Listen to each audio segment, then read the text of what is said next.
ब्राह्मण कल्याण समिति ने अधिकार कार्यक्रम का आयोजन किया, जिसमें बतौर मुख्य अतिथि पूर्व केंद्रीय मंत्री विनोद शर्मा ने शिरकत की। इस मौके पर पूर्व केंद्रीय मंत्री विनोद शर्मा को ब्राह्मण समाज के लोगों ने सम्मानित भी किया।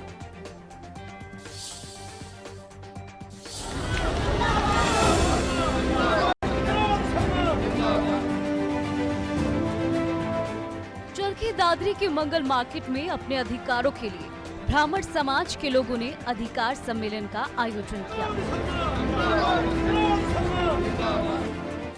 जिसमें मुख्य अतिथि के तौर पर पूर्व केंद्रीय मंत्री विनोद शर्मा ने शिरकत की। इस कार्यक्रम में ब्राह्मण कल्याण समिति ने पूर्व केंद्रीय मंत्री विनोद शर्मा को 10% आरक्षण दिलाने के लिए प्रयास करने पर पगड़ी पहनाकर सम्मानित किया।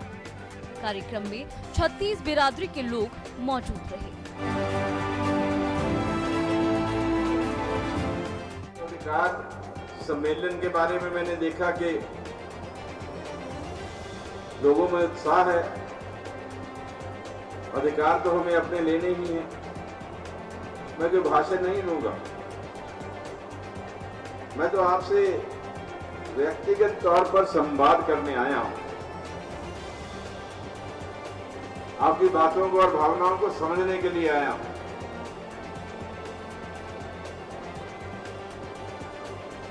कोई वायदा करने नहीं आया, लेकिन संघर्ष जो आप करेंगे उसमें आपका साथ देने का वायदा करके जाऊंगा। पूर्व केंद्रीय मंत्री विनोद शर्मा ने आर्थिक रूप से कमजोर अगड़ी जातियों को आरक्षण दिलाने के लिए आवाज उठाई थी, जिसके बाद से सरकार ने ईबीपीजी को 10% आरक्षण देने का फैसला किया था और आरक्षण मिलने पर सैकड़ों युवाओं को नौकरियां भी मिली थी। सम्मेलन को संबोधित करते हुए पूर्व केंद्रीय मंत्री विनोद शर्मा ने कहा कि एक घर में एक सरकारी नौकरी लगने से गरीब परिवार संपन्न हो जाता है। इसके साथ ही विनोद शर्मा ने ये भी कहा कि लोग अपने अधिकार को लेने के लिए सजग हैं। हमेशा लोगों के संघर्ष में मैं साथ रहूंगा। मैं तो ये कहता हूँ, जिसको नौकरी मिली है इस स्कीम के, इस पॉलिसी के तहत, उसको तो भगवान से प्रार्थना करनी चाहिए कि जैसे मेरे घर में आई है ऐसे मेरे समाज के हर परिवार में ये नौकरी आ जाए। तब जाके हमारा ध्येय पूरा होगा, तब हम समझेंगे कि कुछ हुआ है। और आपने कहा 15,000 नौकरी मिली है, अब नहीं मिल रही। ये जो अधिकार सम्मेलन आप कर रहे हैं, तो इसकी याद तभी आई है आपको कि अब नहीं मिल रही, तो अधिकार कैसे मिलेंगे? अधिकार सम्मेलन का मतलब हमारा अधिकार हम क्या मांग रहे हैं, जो हमारा है, जो हमारा था, जो हमें मिल रहा था, कम से कम वो मत छीनिए, वो दे दी। धौलेदारों को मालिकाना हक मिले, इस बात को भी एक मुहिम बनाकर विनोद शर्मा ने आगे बढ़ाया था और सरकार में रहते हुए इस वादे को भी उन्होंने पूरा करके दिखाया। अधिकार सम्मेलन कार्यक्रम को संबोधित करते हुए पूर्व केंद्रीय मंत्री ने अगड़ी जाति के ऐसे परिवारों पर अपनी चिंता व्यक्त की जो आर्थिक रूप से कमजोर हैं। बदलाव को लाने के लिए मेहनत करनी पड़ती है और बदलाव आने के लिए वक्त लेता है, एक दिन में नहीं आता।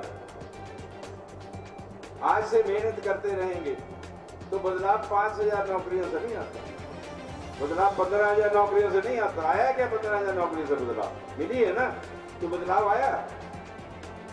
बदलाव अभी तो 15,000 नौकरियों के साथ आपकी आशाएं बनी हैं, आपकी भावनाएं बनी हैं, आपको आशा की किरण दिखी है कि ये नौकरियां मिल सकती हैं।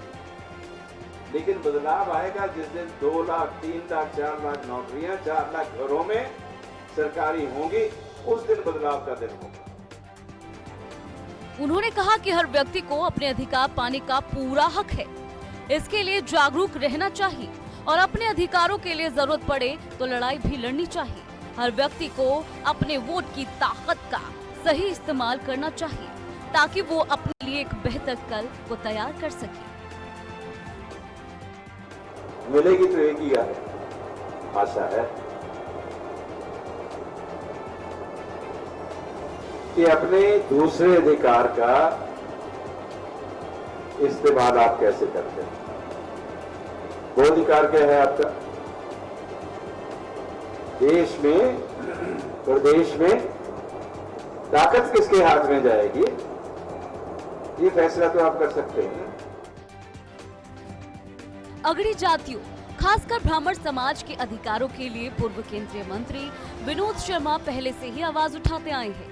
एक बार फिर उन्होंने संदेश दिया है कि ब्राह्मण समाज के अधिकारों के संरक्षण और कल्याण के लिए उनके साथ ऐसे ही खड़े रहेंगे। इंडिया न्यूज हरियाणा के लिए जींद से रोहताश भोला की रिपोर्ट। यहाँ रुकते एक छोटे से ब्रेक के लिए जल्द